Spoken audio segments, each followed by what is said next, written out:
Dun dun dun. Another good book. Another great book. The Great Awakening.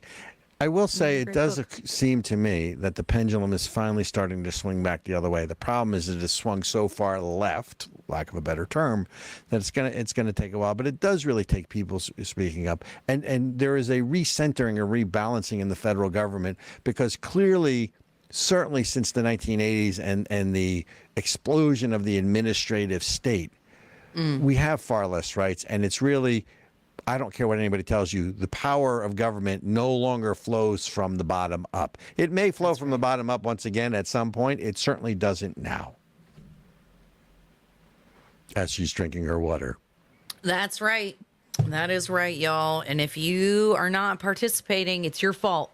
Just for the record, blaming the viewer, blaming the listener, totally. So let's talk about those other cases, right? So now what happens in New York? Because I'm hearing there was sentencing scheduled for July 11th for the president's, guilty. He's a felon, he's a convicted felon or whatever. Obviously, he's now going to appeal and want the verdict thrown out based on the presidential immunity ruling. That's going to be interesting to see what the judge in New York does. And I'm being told that they're going to push the sentencing to allow him time to do that, right? He's supposed to be sentenced on July 11th, which would have been, I mean, you think you've seen a media frenzy? That would be a media frenzy. And we should go to New York for the announcement. You know, there's that movie Escape from New York. I escaped from New York. I don't think I'm going back. So I think Kurt Russell was in that, if I remember correctly, but don't hold me to that. So what happened to the Georgia case? No one hears about the Georgia case. The Georgia, that's because they found a bunch of fraudulent ballots in Georgia. Didn't they? Didn't they find, Benjamin, didn't we, what were we reading about that in Georgia? It turned out that there was like a bunch of ballots that didn't get signed. There was a bunch of crap that came out. So I feel are you saying there weren't free and fair elections in 2020? Am I going to get us kicked off of you? I am not getting us a community guideline strike again. Okay. I tried to bait you. No, YouTube, if you're listening, I remember reading a story about Georgia and a bunch of stuff coming out, because that was where he was in trouble for, messing with the election or some crap, right? Like, or with the Secretary of State. Was that one? I think it was Ratzenberger. I forget his name, but apparently, I think supposedly he has Trump on tape saying, "Find me 12,000 votes." No, I haven't heard the video, right. And I don't know that's accurate. But where's the case? Remember, the Georgia case was supposed to be the case that got Trump. The New York case was not supposed to be the case. Of course, then again, when you take a federal law whose statute of limitations has expired, link it to a New York law on a victimless crime. Change the rules. And change the rules, you can convict anybody, right? It does really happen that way. But I still want to come back to this debate. By the way, the highlight or low light of the debates, what was your highlight of the debate? Oh, my God. The golf conversation was so stupid. No. Okay. First of all, it was I said I would play if you carry your own bag. I gotta... And then Trump's like, the biggest lie of the whole night is that he has a 6 handicap. and then Biden's like, I'm going to fight you. So to me, the best line of the night was, after this long rambling, and he says, we beat Medicare. Trump's response was, yeah, you beat it to death. Right. And not that he was really talking about Medicare. I'm trying to find my little notes here. Not that he was really talking about Medicare. Right. I mean, I think he was talking about. Oh, there we are. He wasn't even talking about Medicare. He was talking about, I think, abortion or rape. Right. Yeah. I mean, by the way. Was it the abortion conversation that he made about January 6th? No. Okay, go ahead. So he's talking about, abortion and pro-choice, and then the rape comes up, right? And you just sort of sit there and look, you feel sorry for the guy because his handler should not have put him out there. And we've said that. And I didn't feel good watching my president, who is clearly either senile or pre-senile. Apparently he's now 10-4 Joe, right? He's only good between 10 a.m. and 4 p.m. But said the following, and this is from the quote from the debate, if you haven't seen it. Look, there's so many young women who have been pause, including a young woman who was just murdered, and he pause.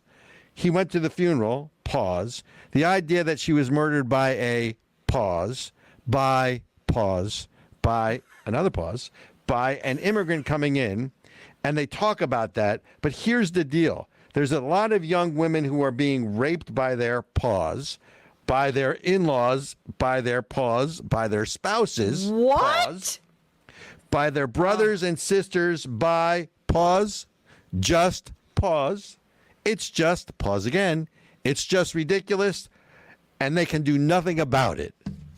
Now, I realize that listening to me say this does not have the impact of it, but I'm sitting there watching the debate, cringing, not in glee. This, to me, this wasn't about, oh, Donald Trump's having a good night or a bad night.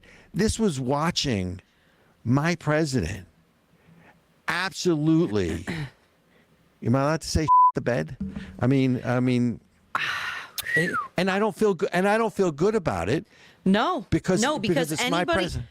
Here, Robert, anybody who has had a grandparent or a great grandparent or anybody in their family that they have seen go through, oh my God, the loss of vitality. Okay.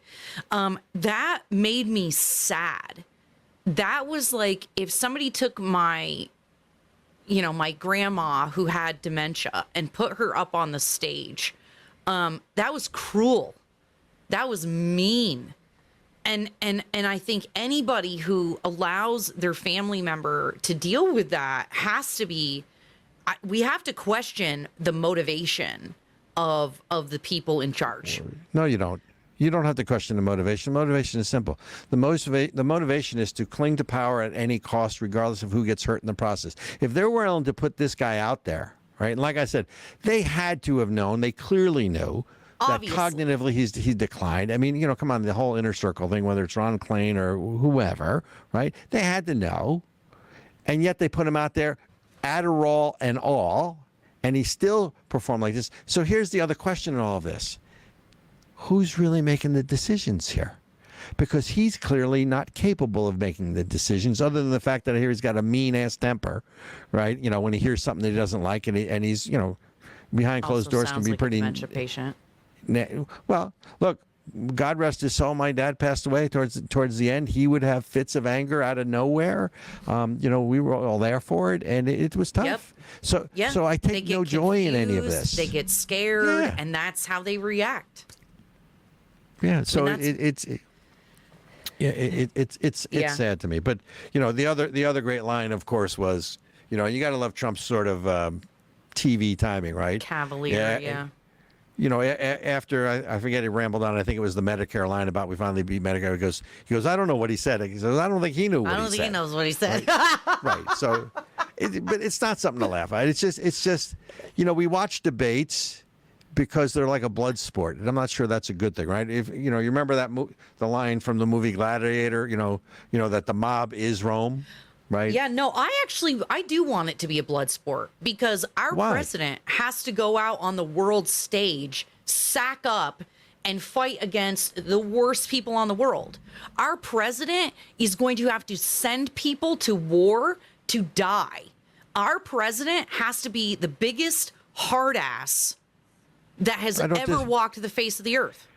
I don't disagree with any of that, but what I disagree with is the public spectacle in a gladiatorial sense that we like to see politics. It's like when you had 16 Republican presidential candidates on the stage. All they did was beat each other. I mean, it doesn't reflect poorly. It doesn't reflect well. It reflects poorly on, I think, all of America. I think there's a more dignified way of, look, of course you want someone who can make tough decisions. Of course you want someone who unfortunately can, send, our men and women in the armed forces into harm's way to protect the country, because that's their first job as president, is to keep us safe.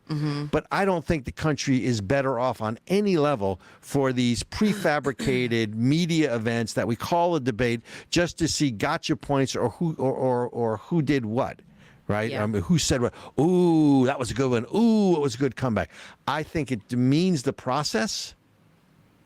And I think there's got to be a better way. And the problem is, you know who the real villains are in all of this? Who are the real villains in all of this? The Democrats. No, the real villains are the media, who did not tell the truth, and that's their job. Oh, their yeah. job is to. I mean, they've been spinning this, and they've been carrying the water for the Democrats for 20 years for sure. That's right. Right. But we can come back to that. We're getting the 1 minute high side warning. Yes. Okay, so it's good to be back. There's a lot we need to talk about, and we have just yet begun to get into the real presidential primary season prediction. Oh, yeah. We're going to end on this one. Is Joe Biden the nominee come November? Absolutely not. Not a chance in hell. No. Who's the nominee? My mom. I got a thought for you. What if they reach out to Robert F. Kennedy and make him the nominee? Shut up.